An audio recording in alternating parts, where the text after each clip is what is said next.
కొత్తగా మనకి sinus problem అనేది ఒకటి వస్తుంది. సో సేమ్ అదే ఇప్పుడు చిన్నపిల్లలు కోల్డ్కి ఎక్స్పోజ్ అయితే ఆ సైనస్ ప్రాబ్లం వచ్చే అవకాశం ఉందా?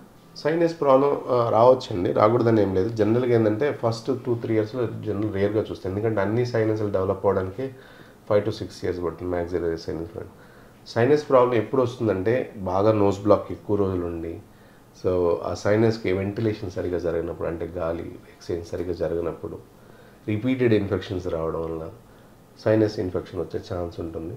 సైనస్ ఇన్ఫెక్షన్ వచ్చినప్పుడు బాగా హెడేక్ కంప్లైంట్ చేయడం, ఫీవర్ రావడం, నోస్ బ్లాక్ అవ్వడం, అట్లాంటి సిమ్టమ్స్ ఉంటాయి. So proper course of antibiotic వాడి సిమ్టమ్స్ నుంచి రిలీఫ్ పొందవచ్చు. సో అంటే prevention is better than cure అని అంటారు కదా. సో నిమోనియా అసలు రాకుండా ఉండడానికి పేరెంట్స్ తీసుకునే జాగ్రత్తలు ఏంటి పిల్లల పట్ల? First of all vaccination is good thing for virus, bacterial. So vaccination మనం ఇందా డిస్కస్ చేసినట్టు రొటీన్గా flu vaccine, MMR vaccine, chicken pox vaccine, pneumococcal vaccine, these are all related to lung, cough, cold, pneumonia. So better to take vaccines, one thing.